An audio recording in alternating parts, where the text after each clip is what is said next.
सोनापुर का पुल आपका टूटने वाला था, वो पुल भी काम चल रहा है। बकरा घाट में नया पुल सैंक्शन हो गया है।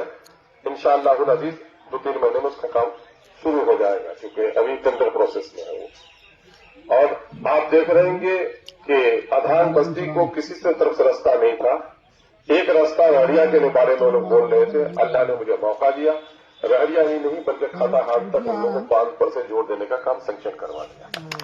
बहुत सारे काम और भी हमने किए हैं। एक बड़ा काम हमने किया है कि पूरे बिहार में अमूर का नाम हमने तारुफ कराया है कि अमूर भी कोई जगह असेंबली का कोई मौका नहीं गया है जब अमूर वैसा की बात नहीं उठी है।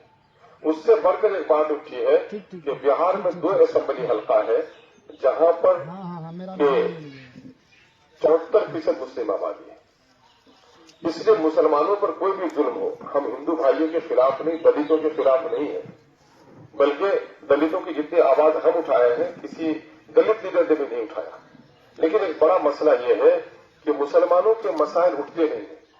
अभी रास्ते में आ रहा हूं और कौन सी जगह है वो जी, अभी फोन आया हमको, जहानाबाद की एक जगह से है, मखदूमपुर कुंड है। मखदूमपुर कुंड है जिसके वहां पर एक पीर साहब के लेटने पर मजार वगैरह है। वहां अभी आई खबर कि हम लोग 2 ही घर हैं और हमारे कब्रिस्तानों पर यहां पर मकान बनाया जा रहा है।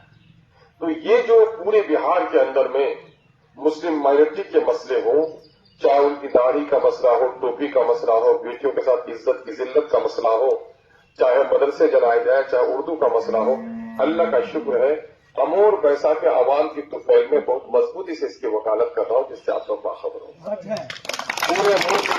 पूरे मुल्क में बिहार, पूरे मुल्क में बैरिस्टर असदुद्दीन अवैसी और बिहार के अंदर अख्तर डिमान और बिहार के बहुत सारे मसाइल को बैरिस्टर असदुद्दीन अवैसी ने जिस मजबूती से उठाया है, इससे पहले किसी नेता ने नहीं उठाया।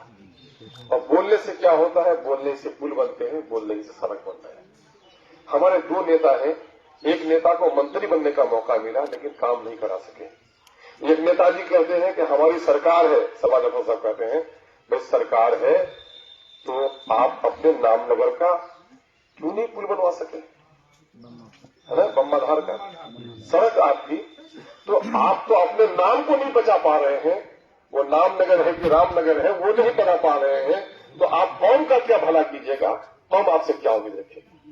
अभी मेरे भाइयों, हमने चूंकि अल्लाह का शुक्र है तरक्याती काम किए हैं, तो मुकामी सब लीडर को बहुत जलन है कि हम लोग नहीं कर पाए, ये करके दिखा दिया।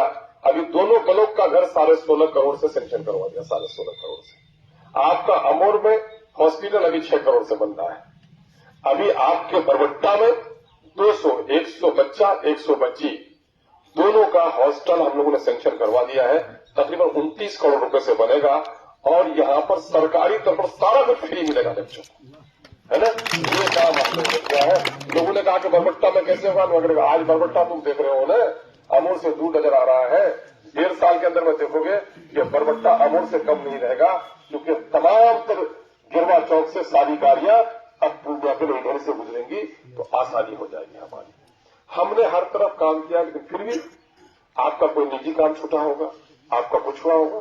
एक चीज में हमारे दुश्मन लोग हमको बदनाम करने की कोशिश करते हैं, ब्लॉक में करप्शन बढ़ गया।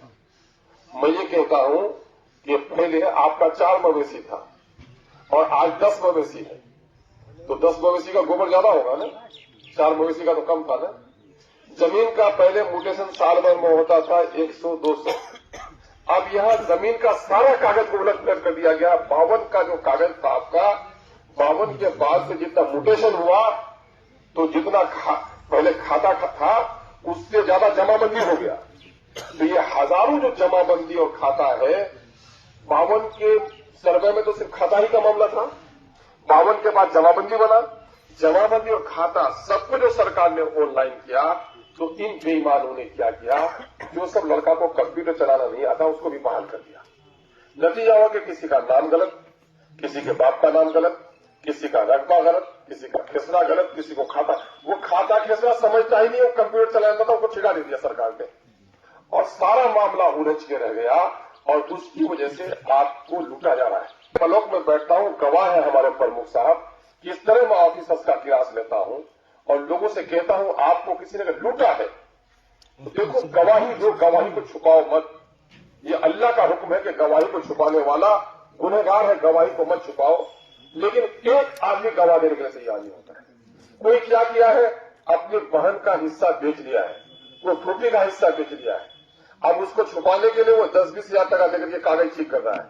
तो उन बेईमानों का तो मैं साथ नहीं दे सकता, लेकिन जो सच्चाई पर है उसके लिए मुझे जहां तक जाना पड़ेगा अख्तर ईमान तैयार है, कभी पीछे नहीं रहा। मेरे भाइयों, उसके बावजूद भी हमारे विरोधी लोग इन चीजों को इशू बनाते हैं। मैं कहता हूं कि अगर कोई है मेरे पास लाओ, न देखूं तब मेरे पास तुम लाओगे भी नहीं। अच्छा, इसमें फिर कौन लोग हैं? इसमें विरोधी लोगों की एक बड़ी तादाद है जो खुद दलाली करते हैं कर्मचारी के साथ और हम लोग के खिलाफ बुलवाते हैं। तो मेरे भाई, मैं काम क्यों कर रहा हूं, और मेरे लिए दो तरह के दुश्मन हैं। और लोग जो इलेक्शन लड़ते हैं तो लोकल ही एक सभा जफर साहब लड़ते हैं या जली मस्ताद साहब लड़ते हैं। लोकल ही एक दूसरे की दोस्ती दुश्मनी साथ देना, मुखालिफत करना। लेकिन मेरे भाइयों, हमने बड़ा कसूर किया है। कसूर ये किया है कि बिहार की असेंबली में जाकर आपके हरदर्द की आवाज उठाया है। पूरे बिहार के मुसलमानों पर होने वाले जुल्म के लिए सरकार को बेनकाब किया है। कांग्रेस राजद के गुनाहों को भी हमने लोगों के सामने में लाया है।